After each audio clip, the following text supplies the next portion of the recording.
கிறிஸ்துக்கள் அன்பான தேவனுடைய பிள்ளைகளே, ஆண்டவரும் உலக ரட்சகருமான இயேசு கிறிஸ்து இணையற்ற நாமத்தினால உங்க எல்லாரையும் வாழ்த்தி ஆசீர்வதிக்கிறேன். இந்த ஜூன் மாதம் 14ஆம் தேதி மங்கள வார்த்தை நிகழ்ச்சி மூலமாக உங்களை நேரடியாக உங்கள் வீடுகளில் சந்திக்கிறது எனக்கு ரொம்ப ரொம்ப ரொம்ப சந்தோஷம். கர்த்தர் உங்களை ஆசீர்வதிப்பாராக. சரி, இன்னைக்கு ஆண்டவர் நமக்கு என்ன மங்கள வார்த்தை வச்சிருக்காரு? நீதிமொழிகளின் புஸ்தகம் 22ஆம் அதிகாரம் 9வது வசனம் இப்படியாய் சொல்லுகிறது: கருணை கண்ணன் ஆசீர்வதிக்கப்படுவான், அவன் தன் ஆகாரத்தில் தரித்திரனுக்கு கொடுக்கிறான். எல்லாரும் ஆசீர்வதிக்கப்படணும்னு ஆசை இருக்கு. எனக்கு பிள்ளை செல்வம் என்கிற ஆசீர்வாதம் வேணும், நிரந்தரமான வருமானம் என்கிற ஆசீர்வாதம் வேணும், நல்ல நிரந்தர வேலை என்ற ஆசீர்வாதம் வேணும், நல்ல வல்லமையின் வரங்கள் என்கிற ஆசீர்வாதம் வேணும், சொந்த வீடு என்கிற ஆசீர்வாதம் வேணும். எல்லாம் எதிர்பார்க்குறீங்க. ஆனால் இதுக்கு ஆண்டவர் நிபந்தனை வைக்கிறாரு. கருணை கண்ணன் ஆசீர்வதிக்கப்படுவான், அவன் தன் ஆகாரத்தில் தரித்திரனுக்கு கொடுக்கிறான். அப்படின்னா என்னன்னா, ஒரு மனுஷனுடைய ஆசீர்வாதம் எதை பேஸ் பண்ணி இருக்குன்னா, அடுத்தவனை இவன் எவ்வளவு ஆசீர்வதிக்கிறான், அடுத்தவனுக்கு தன் ஆசீர்வாதத்தில் எவ்வளவு கொடுக்கிறானோ அவ்வளவுக்கு கர்த்தர் இவனை ஆசீர்வதிப்பார். இந்த வசனத்தில் தெளிவாக சொல்லப்படுற கருணை கண்ணன் ஆசீர்வதிக்கப்படுவான் அப்படின்னா, அவனுடைய கண்கள் கருணை நிறைந்த கண்களாய் இருக்கணும், அடுத்தவர்களுக்கு நன்மை செய்கிற கண்களாக இருக்கணும், அவனுடைய இயலாமை அவனுடைய கஷ்ட காலங்களை கண்டு அவனுக்கு உதவி செய்கிற கண்களாக இருக்கும். அதான் கருணை நிறைந்த கண்களுடையவன் ஆசீர்வதிக்கப்படுவான்.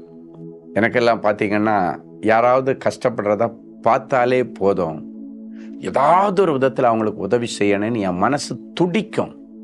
யோசிக்காது, துடிக்கும். இவனுக்கு என்ன விதத்தில் நான் ஹெல்ப் பண்ண முடியும், என்ன விதத்தில் உனக்கு உதவி செய்ய முடியும். அதான் கருணை கண்கள்.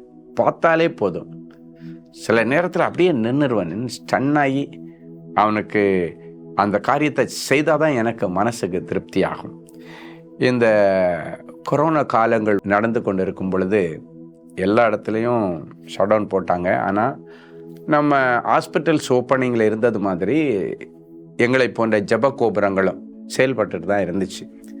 நாங்கள் எல்லாம் எங்களுடைய ஜப கோபுரத்துக்குள்ளால் ஒரு குரூப் ஆஃப் ஸ்டாஃப்ஸை தங்க வச்சு, ஏன்னா வெளியே போனால் உள்ளே வர முடியாது, உள்ளுக்குள்ளே தான் இருக்கணும், அரசாங்க சட்டம், அதையே நம்ம மதிக்கணும். அப்போது நானும் டெய்லி இந்த ஜப மையத்திற்கு ஜப கோபுரத்துக்கு வருவேன். அப்போது வண்டியிலெல்லாம் போக முடியாது, ப்ரேயர் டவர்லேருந்து என் வீட்டுக்கு நடந்து தான் போவேன். ஏன்னா 2 வீலரோ காரோ எதுவும் அந்த நாட்களை அலோவ் பண்ண மாட்டாங்க. நடந்து போகிற வழியில் ஒரு இடத்துல ஒரு தம்பி, அவனுக்கு கை கால் விளங்காமல் ஒரு இடத்துல அவன் எங்கே போய் ஆகாரத்தை தேட முடியும், பப்ளிக்கே அந்த இடத்துல நடமாட முடியாத ஒரு சூழ்நிலை. ஆனால் அந்த பஸ் ஸ்டாப்பு தான் அவனுக்கு வீடு, இருப்பிடம், எல்லாமே அவனுக்கு அதுதான். அந்த பஸ் ஸ்டாப்லேயே தான் கிடப்பான். வெயில் இருந்தாலும் சரி, மழை இருந்தாலும் சரி, அந்த பஸ் ஸ்டாப்லேயே அப்படி சுருண்டு கிடப்பான். அவனை பார்த்து விசாரித்தேன். அப்போ அவன் சொல்லுவான், முன்னாடி வழிப்போக்கர்கள் இருப்பாங்க, ஏதாவது எனக்கு ஆகாரமோ சாப்பாடோ காசோ ஏதாவது ஒன்று கிடைக்கும். இப்போ என்ன, வழிப்போக்கர்கள் கிடையாது, பஸ் ஸ்டாப்பில் ஆள் கிடையாது, பஸ் எல்லாம் ஸ்டாப் பண்ணியாச்சு, அந்த பஸ் ஸ்டாப்பு தான் எனக்கு வீடே அப்படின்னு சொல்லி அந்த தம்பி அதில் கிடந்து குற்றுயிராக கிடக்கும் பொழுது ஒரு நாள் நான் பார்த்தேன், நைட்டு ப்ரேயர் டவரில் நடந்து போகும்போது. அப்போ எனக்கு அவன் சொன்ன காரியம் ரொம்ப மனவேதனையை கொடுத்தது. அப்போ பார்த்தா துணியெல்லாம் அழுக்காகி, அதுவும் எல்லா பெட்ஷீட் எல்லாம் கிழிஞ்சது மாதிரி இருந்துச்சு. நேராக வீட்டுக்கு வந்து முதல்ல 3 பெட்ஷீட்டு, 2 லுங்கி, 2 டிஷர்ட்டு எல்லாம் எடுத்துகிட்டு போய் அந்த தம்பிக்கு கொடுத்துட்டு, எவ்வளோ வேணும்ப்பா உனக்கு அப்படின்னு கேட்டேன். அப்போ வச்சுன்னா 10 ரூபா கொடுத்தீங்கன்னா கூட நான் அப்படியே போய் எங்கேயாவது ஒரு ப்ரெட்டை ஏதாவது வாங்கிட்டு எடுத்துகிட்டு நான் சாப்பிட்ருவேன் அப்படின்னா. நான் அவருக்கு முதல் நாள் 50 ரூபா கொடுத்தேன். அதுக்கப்புறம் டெய்லி 100 ரூபா கொடுப்பேன். அந்த 100 ரூபா அவனுக்கு அவ்வளோ பெரிய அமௌண்ட்டாக தெரிஞ்சு. டெய்லி வரும்போது என்னுடைய வருகைக்காகவே காத்துட்ருப்பேன். கரெக்டாக சாயங்காலம் ஒரு 8லேருந்து 9 மணிக்குள்ளால் நைட்டு அப்படி நடந்து வருவேன், டெய்லி கொடுப்பேன். என் அன்பு தேவனுடைய பிள்ளைகளே, ஆத்மார்த்தமாக எனக்கு ஒரு பெரிய சந்தோஷம். என்னையும் கொரோனா தாக்கினது, என் ஜீவனை பாதுகாத்தார். நைட்டு தூங்குனா காலையில் எழும்புவனான்ற நிச்சயம் கிடையாது. ஒவ்வொரு முறையும் கண்ணு முழிச்சதுக்கப்புறம் ஆண்டவரே உமக்கு ஸ்தோத்திரம். என் அன்பு தேவனுடைய பிள்ளைகளே, எத்தனையோ பேருக்கு ஜெபிச்சேன். வேதம் சொல்லுகிறது, யோபு தன் சிநேகிதர்களுக்காக ஜெபித்த பொழுது யோபுவின் சிறையிருப்பை கர்த்தர் திருப்பினார். என் அன்பு தேவனுடைய பிள்ளைகள் அத்தனை பேருக்கு ஜெபிச்சதுனால என் சரீரப்பை திருப்பி மரணத்தின் விளிம்பு வரைக்கும் போனேன். ஆனாலும் கர்த்தர் என்ன காப்பாற்றி, இன்னும் நீ ஓட வேண்டிய தூரம் ரொம்ப இருக்குப்பா, இன்னும் நீ செய்ய வேண்டிய ஊழியங்கள் நிறைய இருக்குதுப்பா என்று சொல்லி ஆண்டவர் என்னை ஆசீர்வதிச்சு இன்னைக்கு உங்கள் கண்ணு முன்னால் உயிரோடு வச்சிருக்கிறார். என் அன்பு தேவனுடைய பிள்ளைகளை, கருணை கண்ணன் ஆசீர்வதிக்கப்படுவான். ஒருத்தன் நல்லது செய்தா இவன் இன்னும் 4 வருஷம் 40 வருஷம் இருந்து நல்லது செய்யட்டுன்னு அவன் மரண படுக்கையில் கூட கர்த்தர் அவனை உயிரோட காப்பாருன்னு சங்கீதம் 41 நினைக்கிறேன். சிறுமைப்பட்டவன் மேல் சிந்தை உள்ளவன் பாக்கியவான், கர்த்தர் தீங்கு நாளிலே அவனை விடுவிப்பார். அவன் மரண படுக்கையில் கூட கர்த்தர் அவனை உயிரோட காப்பார். என் மரண படுக்கை அந்த கொரோனா காலங்களில் தூங்குனா அடுத்து எழும்போனான்னு நிச்சயம் கிடையாது. ஆனால் கர்த்தர் என்னை உயிரோடு வைத்து இன்னைக்கு ஆரோக்கியமாய் உலகமென்றும் சர்வ சிருஷ்டிக்கும் சுவிசேஷத்தை சொல்ல உதவி செய்தார். நான் விசுவாசிக்கிறேன், நான் ஒரு 10 நாள் அந்த பக்கம் போக முடியாமல், வெங்கடேஸ்வரனுக்கு காசு கொடுக்க முடியாமல் இருந்திருக்கலாம். ஆனாலும் எங்ககிட்ட ஜீவான்னு ஒரு தம்பி இருக்கிறான், வேலை செய்கிறான்.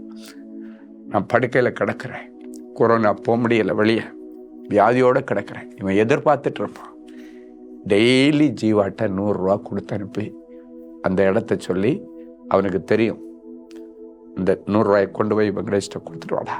நான் மரணப்படுக்கையில் கிடக்கும்போது கூட வெங்கடேஷ் கண்ணு முன்னாலே என்னன்னா, கொரோனா காலங்கள் முடிகிறது வரைக்கும் அவனை போஷிக்க கர்த்தர் உதவி செய்தார். என்னையும் என் குடும்பத்தையும் கர்த்தர் போஷித்தார். இருக்கிற ஒரு வாழ்க்கை ஆண்டவருக்காக எதையாவது செய்ய துடிக்கணும். நீங்க என் அன்பு தேவனுடைய பிள்ளைகளை நான் விசுவாசிக்கிறேன். டெய்லி நேரம் வந்து எங்கள் ஐயா 100 ரூபா கொடுத்துட்டு போனார் கொரோனா டைமில். இன்னைக்கு ஐயாவை காணோமே, என்ன ஆச்சுன்னு சொல்லி அவன் கிறிஸ்தவன் இல்லைன்னா கூட, ஆண்டவரே எங்கள் ஐயாவுக்கு ஏதாவது ஆயிருக்குமோ, டெய்லி என்னை வந்து பார்த்துட்டு போவாரே, இன்னைக்கு வரலையே. அவனுடைய இருதயத்திலிருந்து ஒரு விண்ணப்பம் பரலோகத்துக்கு போயிருக்கங்க, எனக்கு தெரியும். அப்போதான் ஜீவா கொண்டு போய் கொடுக்கும் பொழுது கேட்டானா, ஐயாவுக்கு என்னாச்சு, ஐயாவுக்கு உடம்பு சரியில்லை, ஐயா நல்லா இருக்கணும், தீர்க்காயுசோடு இருக்கணும் சொல்லி அனுப்புவோம். நான் ஒரு ஏழையினுடைய ஆசீர்வாதம், ஒரு ஏழை உன்னை பிளஸ் பண்ணும் பொழுது ஆண்டவரே பிளஸ் பண்றதுக்கு சமானம். இன்னைக்கு இந்த நிகழ்ச்சியை பார்க்கிறது என்னுடைய பிள்ளைகளை, உன் கண்ணு காண ஒருத்தன் கஷ்டப்படுறான்னா நின்று கொடுத்துட்டு வா. அதான் கருணை கண்ணன். என்னுடைய பின்னணியில ஆண்டவர் நல்லா வச்சிருக்காரு. இன்னைக்கு நான் அந்த கருணை கண்களை கர்த்தர் எனக்கு கொடுத்ததற்காக நான் ஆண்டவருக்கு நன்றி செலுத்துகிறேன். என் கண்ணு முன்னால யாராவது கஷ்டப்படுறாங்கன்னா அது என்னால் பார்க்கவே முடியாது. குடும்பத்தில் இருக்கிறவங்களா இருந்தாலும், வெளியாளாக இருந்தாலும் சரி, ஈவன் எங்கள் ஊழியத்தில் வேலை செய்கிற ஸ்டாஃபாக இருந்தால் கூட சரி, அவங்களுக்குன்னு ஒரு கஷ்டம்னு வரும் பொழுது அந்த காரியத்தை தாண்டி, அவங்க ஒரு ஸ்டாஃப் அப்படின்றத அவங்களுடைய இதை தாண்டி அவங்க ஒரு மனுஷன் அப்படின்றத கனம் பண்ணி அவங்களுக்கு உதவி செய்கிற ஒரு கிருபையை கர்த்தர் கொடுத்துருக்கு. அதனால கர்த்தர் என்ன நல்லா வச்சிருக்காரு. ஸோ இன்னைக்கு கொஞ்ச நேரம் நீங்கள் இந்த செய்தி அழகாக கேட்டுட்டீங்க. இந்த கருணை கண்களை கர்த்தர் உங்களுக்கும் தந்தருளும்படிக்கு நீங்கள் கேளுங்க. நிறைய வச்சுட்டு கொடுக்கறது வேற, இல்லாததிலிருந்தும் கொடுக்கறது வேற. அதுவும் குறிப்பாக இந்த ஜூன் மாதம்னாலே நிறைய பிள்ளைகள் படிக்க வைக்க முடியாமல், ஸ்கூல் ஃபீஸ் கட்ட முடியாமல், காலேஜ் படிக்க முடியாமல் நிறைய பேர் அவஸ்தைப்பட்டு இருப்பாங்க. அப்படிப்பட்ட பிள்ளைகளுக்கு நீங்கள் உதவி செய்யுங்க. எத்தனையோ பிள்ளைகள் படிக்க வைக்க முடியாத பிள்ளைகள் நிறைய பேர் எங்கள் ஜெபகோபுரத்தில் வந்து கதறுவாங்க, அப்ளிகேஷன் கொடுப்பாங்க. அவங்களுக்கு எல்லாருக்கும் எங்களால் முடிஞ்ச உதவியை செய்ய கர்த்தர் உதவி செய்திருக்கிறார். அது கூட அப்படிப்பட்டவர்களுக்கு உதவி செய்கிறதுக்குன்னே எங்களுக்குன்னு கர்த்தர் சிலரை வச்சிருக்கிறார். ஐயா, அவங்ககிட்ட நிறைய பேர் வருவாங்க, படிக்க முடியாதவங்க, உங்களுக்கு ஏதாவது ஹெல்ப் பண்ணுங்க, நாங்கள் இந்த எஜுகேஷனல் சேரிட்டிக்காக உங்களுக்கு நாங்கள் இதை அனுப்புகிறேன், நிறைய பேர் கொடுக்குறாங்க. அதை நிமித்தம் இன்னைக்கு நம்முடைய ஊழியம் சுவிசேஷ ஊழியம் மட்டுமல்ல, இயேசு கிறிஸ்துவை போல நன்மை செய்கிறவராக சுற்றி தெரிகிற ஒரு ஊழியத்தை கர்த்தர் கொடுத்திருக்கிறார். நீங்களும் அப்படியே செய்யுங்க, நீங்களும் உங்கள் குடும்பமும் நல்லா இருப்பீங்க. ஒரு நல்ல சாட்சியை கேட்கலாமா?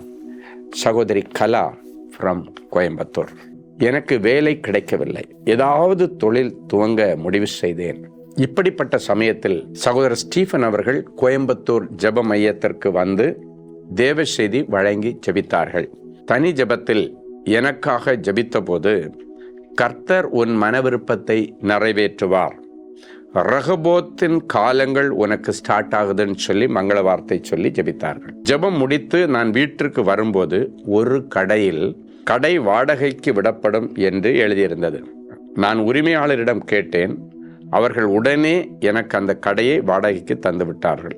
கர்த்தருடைய கிருபையினால் கடை திறந்து ஆசீர்வாதமாய் தொழில் செய்து கொண்டிருக்கிறேன். ஜெபிக்கலாமா? அன்பான ஆண்டவரே, உமக்கு ஸ்தோத்திரம். கருணை கண்ணன் ஆசீர்வதிக்கப்படுவான், அவன் தன் ஆகாரத்தில் தரித்திரனுக்கு கொடுக்கிறான் என்று சொன்னீரே. இந்த நிகழ்ச்சியை பார்க்கிற ஒவ்வொருடைய கண்களும் இனி மேட்டிமையின் கண்களாய் இருக்கக்கூடாது, இச்சையின் கண்களாய் இருக்கக்கூடாது. இவர்கள் கண்களை கருணை கண்களாக நீர் மாற்றித்தார் ஆண்டவரே. இவர்கள் கண்கள் இனி அடுத்தவர்களை அற்பமாய் பார்க்கக்கூடாது, கருணையோடு பார்க்கத்தக்கதாக ஒரு பெரிய மாற்றத்தை தார்.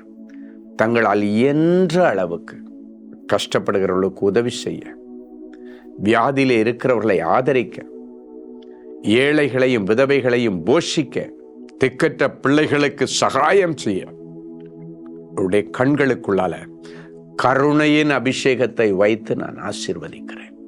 தாராளமாய் அடுத்தவர்களுக்கு அள்ளி கொடுத்து உதவி செய்ய இந்த நிகழ்ச்சியை பார்க்கிற அத்தனை பேருடைய பொக்கிஷசாலியை கர்த்தர் இன்றைக்கு நிரப்புவீராக. இவர்கள் கையிட்டு செய்கிற எல்லா வேலையிலும் தேவனாகிய கர்த்தர் உள்ளே ஆசீர்வதிக்கும்படி பொக்கிஷசாலியாகிய வானத்தை திறப்பீராக. என் பிள்ளைகள் கடன் வாங்கக்கூடாது, கொடுக்கிற அளவுக்கு இவர்களை ஆசீர்வதியும். இந்த நாளிலும் திருமண நாள் மற்றும் பிறந்த நாளை நினைவு கூறுகிற பிள்ளைகளை ஒரு விசை கண்ணோக்கி பார். ஆராய்ந்து முடியாத பெரிய காரியங்களையும் எண்ணி முடியாத அதிசயங்களும் அவர் செய்கிறார் என்ற மங்கள வார்த்தையின்படி என் பிள்ளைகளுக்கு இந்த வருஷம் முழுவதும் நிறைவேறட்டும். இயேசுவின் மூலம் பிதாவே, ஆமென்.